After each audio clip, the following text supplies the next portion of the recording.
Christ est ressuscité. Il est vraiment ressuscité.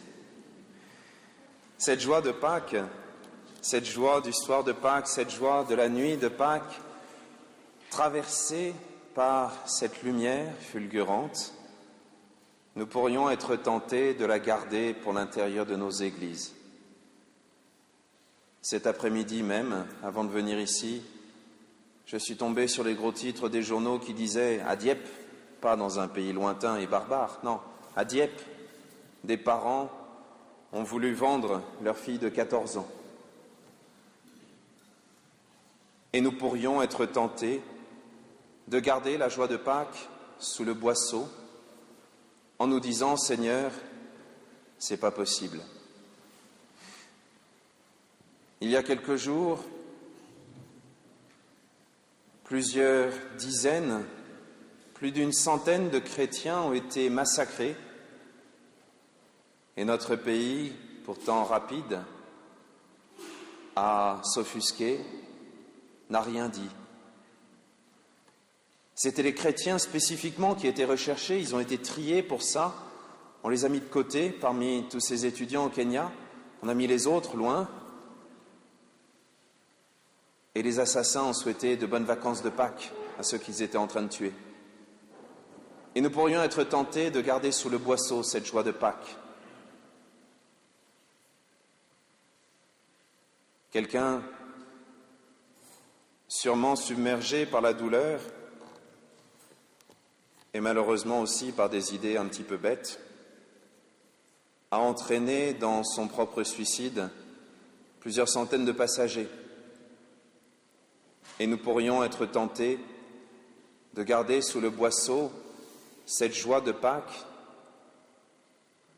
Et je pourrais continuer longtemps tous ces exemples horribles, absurdes, où nous avons l'impression que la mort et le péché, qui en est le corollaire, ont gagné la partie. Pourtant, à chaque fois, j'ai envie de vous dire, il est ressuscité. Et à chaque fois, quelle que soit la bêtise qui nous entoure, j'aimerais vous entendre répondre, il est vraiment ressuscité.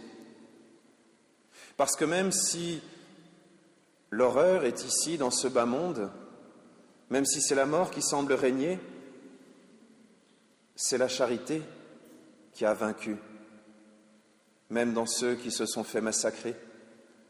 Alors même là, il est ressuscité. Même si aujourd'hui, la bêtise semble inscrite dans la loi, et nous n'en sommes qu'au début, nous savons où se trouve la lumière, nous savons où se trouve la vérité, nous savons quelle est la valeur de chaque être humain, et nous savons qu'il est vraiment ressuscité. Et ce soir, nous voulons ancrer fermement dans notre cœur cette certitude, il est vraiment ressuscité. Mettons les choses au point. Qu'est-ce qui restera une fois ressuscité pour nous? Toutes les choses pour lesquelles on s'est battu, cet argent qu'on a peut-être mis de côté, ces choses qu'on a construites, ces maisons peut-être, toutes ces vanités qu'on a mis les unes derrière les autres, qu'est-ce qu'il en restera? Rien, pas pierre sur pierre. Les vers, la rouille, tout ça les mangeront. Par contre, tout ce que nous aurons pu faire comme acte gratuit, comme bien, comme amour donné, ça restera. Ça sera dans l'éternité. Regardez le Christ. Qu'est-ce qui reste de sa souffrance, de sa mort et de la croix? Il reste un côté ouvert qui nous montre le cœur de Dieu, ouvert pour nous. Qu'est-ce qui reste de la croix du Christ? Qu'est-ce qui reste des moqueries? Qu'est-ce qui reste des insultes? La couronne d'épines? La couronne de gloire du Christ, roi de l'univers? Et pour nous, quand nous serons ressuscités, qu'est-ce qui restera? C'est la seule vraie question à se poser.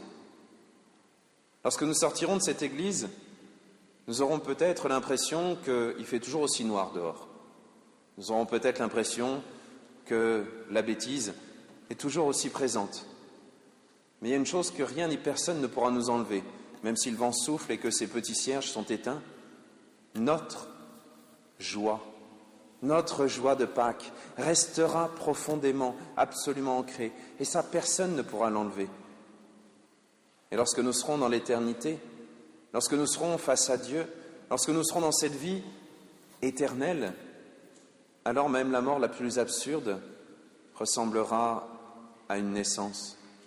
Vous savez, quelquefois, il y a des naissances comme ça qui se passent, peut-être pas au moment où on l'attendait. Quelquefois même, ça surprend une maman au beau milieu de nulle part. Il y a des naissances comme ça qui se font en à peine quelques secondes, quelques minutes. J'ai une filleule qui est née comme ça. Eh bien, je pense que lorsque nous serons dans l'éternité, ces martyrs qui sont arrivés au ciel peut-être de manière un peu imprévue, eh bien, ils ressembleront à ces naissances, un petit peu imprévues, un petit peu au mauvais moment.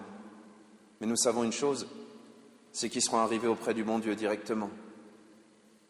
Et même au milieu de toutes les bêtises que l'on peut voter, même au milieu de toutes les lois absurdes que nous pouvons voir fleurir en France, eh bien, nous savons que nous sommes toujours capables de ces petits actes d'amour. Nous sommes toujours capables d'aimer notre prochain. Nous sommes toujours capables de voir qu'il a une valeur infinie. Même si demain, on nous autorise et même on nous oblige à éliminer les plus faibles, même si demain, pour des raisons économiques, politiques ou raciales, on nous demande d'éliminer ceux qui ne sont pas conformes, rien ne pourra jamais nous empêcher d'aimer chaque être humain, sans exception. Parce que c'est pour chacun d'eux, sans exception, que le bon Dieu a donné sa vie. Et c'est en chacun d'eux, sans exception, que resplendit déjà la vie éternelle. Alors, n'ayons pas peur des ténèbres, elles sont déjà vaincues. N'ayons pas peur de la nuit, elle est déjà finie. N'ayons pas peur d'être des lumières au milieu de ces ténèbres, parce que nous l'avons déjà vaincue avec le Christ.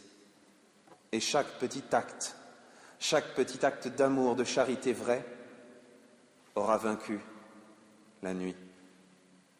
Nous l'avons vécu ces derniers jours dans le sacrement de la confession. Et ça a été une grande joie pour moi de pouvoir le vivre de manière belle et répétée. Eh bien, continuons à vaincre les ténèbres, parce que nous tenons en nous, avec nous, le Christ ressuscité, et que rien ni personne ne pourra nous arracher cette joie. Oui, le Christ est ressuscité. Il est vraiment ressuscité. Alléluia.